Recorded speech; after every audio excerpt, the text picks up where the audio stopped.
Tuhan menghendaki kebaikan dan kejahatan, namun Dia hanya menunjukkan kebaikan. Tuhan berfirman, "Aku adalah perbendaharaan yang tersembunyi. Aku ingin dikenal." Tanpa syak, Tuhan menghendaki keduanya, perintah dan larangan. Perintah hanya layak jika perbuatan yang diperintahkan tidak sepadan dengan yang memberi perintah. Orang tidak akan berkata, "Makanlah yang manis dengan gula, wahai orang yang lapar." Dan jika orang mengatakannya, ia bukanlah sebuah perintah, tapi basa-basi. Sama halnya, tidak pada tempatnya melarang sesuatu yang tidak disukai orang. Engkau tidak dapat berkata, "Jangan makan batu dan duri," dan jika engkau mengatakannya, ia tidak disebut larangan. Karenanya, tidak pada tempatnya memerintahkan kebaikan dan melarang kejahatan. Sekalipun kejahatan adalah hasrat nafsu, namun Tuhan tidak merestui kejahatan, juga tidak memerintahkan kebaikan.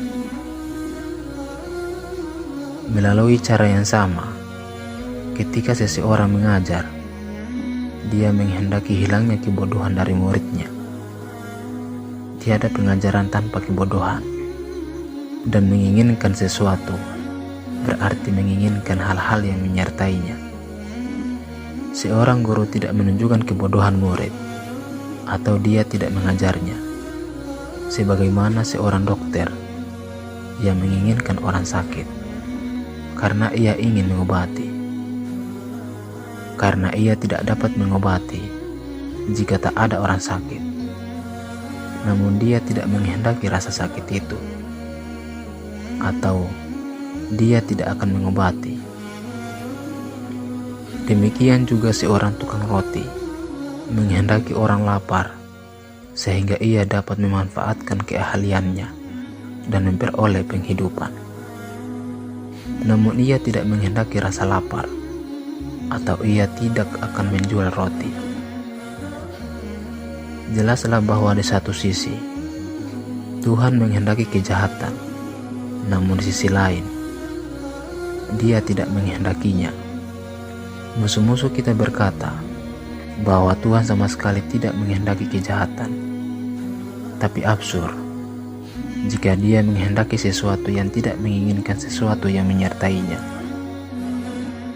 Keras kepalanya nafsu senantiasa menyertai semua perintah dan larangannya, yang memiliki watak benci terhadap kebaikan dan cenderung pada kejahatan. Tidakkah Dia menciptakan kejahatan? Karenanya menciptakan nafsu. Jika Dia tidak menghendaki nafsu, maka tidak akan ada perintah dan larangan. Tapi kejahatan dikehendaki bukan demi kejahatan itu sendiri. Musuh-musuh kita berkata, jika Dia menghendaki setiap kebaikan, Dia pasti mencegah kejahatan, dan itu adalah kebaikan. Tapi tidak mungkin untuk mencegah kejahatan jika kejahatan itu tidak ada. Atau mereka mengatakan, Dia menghendaki keimanan, namun tak akan ada keimanan jika tanpa kekafiran. Maka yang menyertai setiap keimanan adalah kekafiran. Dengan demikian, tak dapat diterima jika menghendaki kejahatan demi kejahatan itu sendiri.